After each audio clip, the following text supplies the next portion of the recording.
Vakar dalyvavau konsteliacijose. Kas nežino šito metodo, pasižiūrėkit Google arba ChatGPT.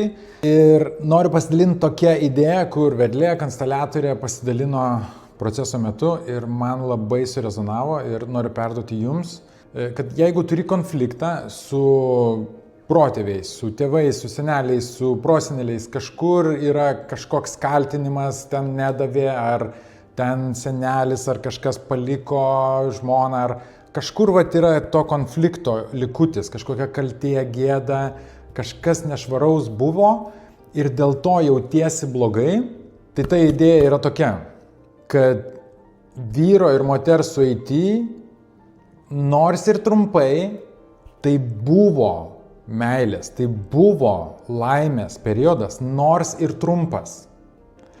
Ir paskui nors ir buvo įsiskyrimas, ar ten kažkas dar blogesnio, ar kreipkite dėmesį į tą laimės ir meilės periodą, kuriame buvo sukurta gyvybė.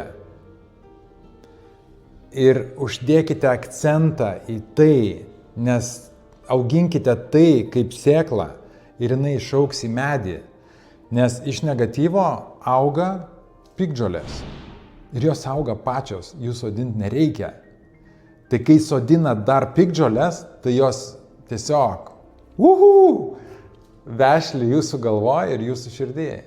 Tai auginkite tą mažą sėklą ir jeigu jums nesiseka auginti, tai pasisamdykit mane kaip sodininką jūsų galvos ir širdies daržui, nes aš turiu įrankių tam, esu treniruotas, sertifikuotas ir galiu pagreitinti jūsų sodo derlių.